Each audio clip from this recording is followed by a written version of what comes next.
I'm about to take on my biggest challenge yet. I'm going to see if I can qualify for the UCI Gravel World Championships. And in this very video, I'm going to take you through all the equipment I'm going to be using to race. From the bike to the tyres, to the clothing, to the nutrition. So let's get into it. For those of you who don't know, I set myself a pretty ambitious challenge to try and qualify for the Gravel World Championships. Now, if you want to know how I got on in that race, then there's a whole separate video over on the GCN channel, so make sure to go and check it out. So our friends over at Argon 18 found out I was racing here in Denmark and said, hey, we have the perfect bike for you to race on. So today I've come all the way out to Denmark to the Argon 18 lab and store to pick up my brand new bike for the race. Now this place is pretty cool, so before I pick up my new bike, let me show you around.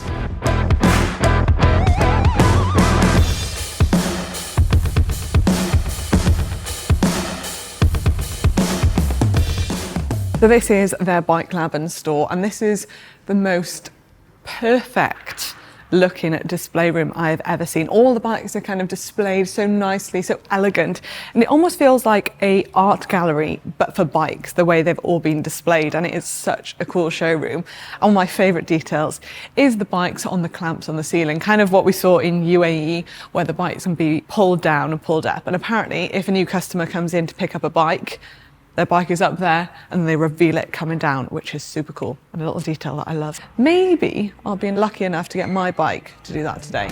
We'll see in a bit.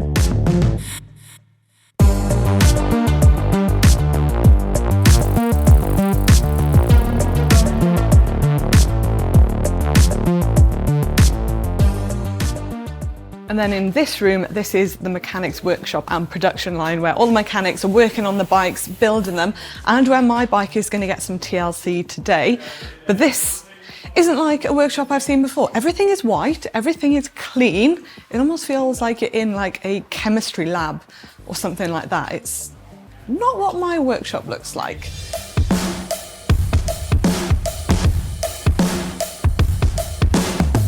Okay, so now it's the moment you've all been waiting for.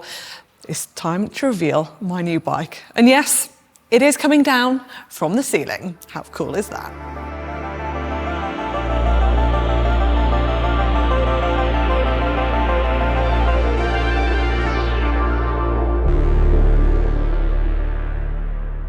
So this is my mean racing machine, the Argon 18 Dark Matter.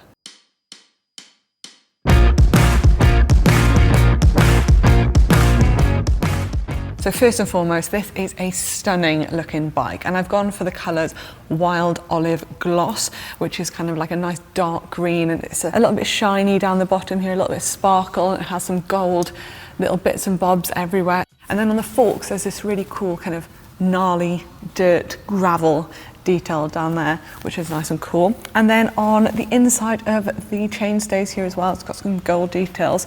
Some nice little touches on the frame there. I am 5'6" and I've gone for the size extra small.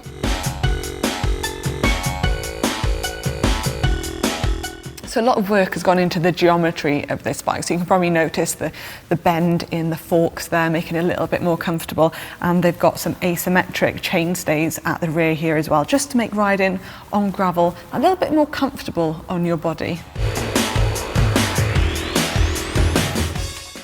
So obviously I'm using this bike as a pure racing machine, but it's also great if you're going on week-long adventures because it has a hell of a lot of mounting points on this bike to put all your bags, your racks and sleeping bag in the kitchen sink. Another really cool thing about Argon 18 is that they use a 3D integrated system within the headset here. Basically on this bike there's two options. You can have 0 or 25mm. I've gone for the 0, which basically means this top tube here is in line with the headset. But if you went for 25, it would be obviously a little bit risen, but it's all like integrated and it just looks a lot better. So if you are someone who has their handlebars a little bit higher or want a bit more of a relaxed feel, you could opt for that 25mm on top. But because I'm going racing, I want to go fast, I want to be aero, I've gone for the 0, which basically means everything is seamless, nice and smooth. So moving on to the handlebars now. So I've opted for FSA handlebars. They're 40mm wide on the top, but obviously they are flared at the bottom. So that just adds a little bit more comfortable when I'm on the long ride. Got around 160 kilometers to ride, so hopefully going to be on the drops for quite a bit of it. So the group set on this bike, bringing it together, is the SRAM Force AXS. So I've got a 4330 chainring on the front and a 1036 cassette on the rear. But this course is pretty much pan flat. That is one of the reasons I chose it. So hopefully I'll be in my hardest gear. Now, another cool little detail I've just spotted is this here on the down tube. I have no idea what it actually means, but I just asked the guys here at Argon 18, and apparently it's the formula for rolling resistance, which I guess would make sense. I mean, they could be telling porcupines because I have no idea what this formula is, but I'm pretty sure Ollie knows a lot about formulas, so I might check in with him and see if they are correct. Next up, moving on to the wheels, and in my opinion the wheels are just as important as the frame itself, and definitely one of the best upgrades you can make to your bike if you're looking to do so. But I have lucked out and got my hands on the Hunt 42 Limitless Aero Gravel wheel set, and these are going to be perfect for the job. So this wheel set has also been aerodynamically optimised for, I quote, maximum speed and stability in crosswinds, which basically means with its kind of blunted profile, as the wind hits it from different angles, it's a lot better for performance. Basically, they're not going to slow me down, so I won't have any excuses.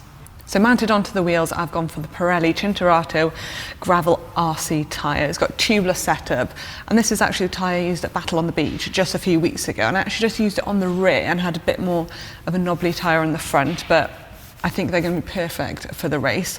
Quite minimal tread in the middle and then some extra knobbly bits on the outside. So finishing up the little details down here, I've gone for the Shimano XTR pedals, and on my chain, for the very first time, I've gone for the Silka Wax Lube, which according to Ollie and Alex is a must. It is fast, so I'm trying it out. Right, it's time to address the elephant in the room. You might be noticing there's a little something different going on with this setup, and you are correct. So I have a Redshift Shock Pro Stem and seat post on here, and this is kind of going to act as a little bit of suspension. So the stem has 20 millimeters of travel, and so does the seat post, and essentially this is going to absorb all the little bumps when I'm on that rough gravel. And something I did notice when I rode Battle on the Beach not that long ago, it was my arms and my upper body that really hurt and kind of got fatigued really quickly from all that bumps that my arms and my body just aren't used to. So hopefully this is going to smooth everything out and make my body a lot less fatigued. So this is a setup I have never tried before, but I'm super excited to try it. But it does feel super odd because just put my hands on the handlebars and going like this. I mean, my stem doesn't usually move like that, but now it does. But yeah, super excited to try this setup. And just to make sure the bike is super comfortable, I've gone for the Cellitalia Boost X3 saddle. This is a saddle I've been riding and training. I know I'm used to it, I know I'm comfortable on it. So the perfect saddle for the job. Also inside the stem, there's these kind of little spaces or cushions that you can put in, and depending on how firm or soft you want your ride, you can adapt them. So I've kind of gone for the middle ground, not super firm, but not super squishy. I thought that would be quite a good place to start. But yeah, it's pretty cool that you can just pop these in and it changes it all. So I can't do a bike check without telling you the weight of this bike all put together. So that's what I'm going to do now. Comes in at a weight of 9.3. Not bad, not bad. But obviously when I'm on the bike and the bottles, it's probably going to weigh quite a bit more. So now one last thing to do is the free hub sound check. And I'm only doing this because it sounds so freaking good.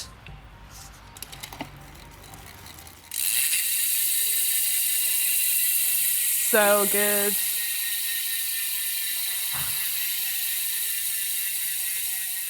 So that is my bike, but now it's time for the mechanics here at Argon 18 to have one last check over it to make sure it is race ready. And then I'm going to show you all the rest of my kit that I'll be using.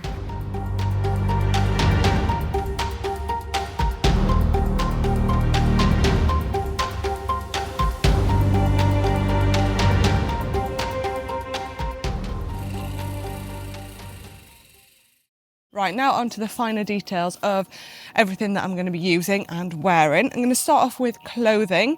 Nothing too special, kind of what I'd usually wear on a ride, but obviously going to have a mesh vest underneath. Then I'm going to go shorts and jersey. I think I'm going to start with arm warmers and then take them off if I get too hot, because I think it'll be quite cold, especially with the wind in the morning.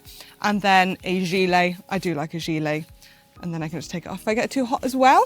Then I'm going to go for my DMT MH1 gravel shoes, and these still have a little bit of sand in them from the last beach race I did. Probably more sand going to be added to them tomorrow.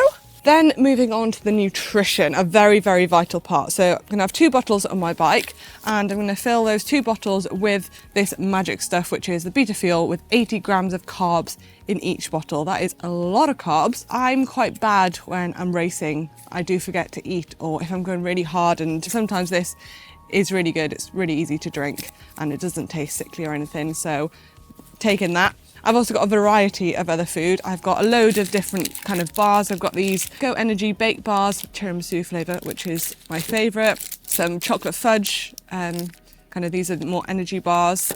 Also a load of different gels as well. I've got just the isotonic gels, the Beta Fuel gels, and if the things get really, really tough, the 150 milligram of caffeine gel, double espresso comes out. But if I pop this, I know it's really hard. And then, now you're thinking, that's a lot of food. I'll do really well to get through that, and hopefully I will. But to carry all that food, I've also got the Toe Peak bag that goes on my top tube. Really handy, so I don't have to be rummaging around in my back pocket, although I will have to put some in my back pocket because they're not all going to fit in there. And then finishing it off, I've gone for the Wahoo Element Roam. This one has a slightly bigger screen. I don't know the route that well, so I'm going to load the route onto this and I'll be able to see exactly where I'm going, which will be great. So that is everything. Now I just need a good pair of legs. Fingers crossed. So that's all my equipment that I'm going to be using for the race, and as you can see, I'm wearing a little bit more than planned. The weather has taken a turn for the worse, so if you want to see how I get on in the race, because I'm just about to start, make sure to head over to the GCN channel where the race video will be. But if you did enjoy this video, make sure to give it a big thumbs up, and hopefully if I make it round alive, I'll see you in the next one.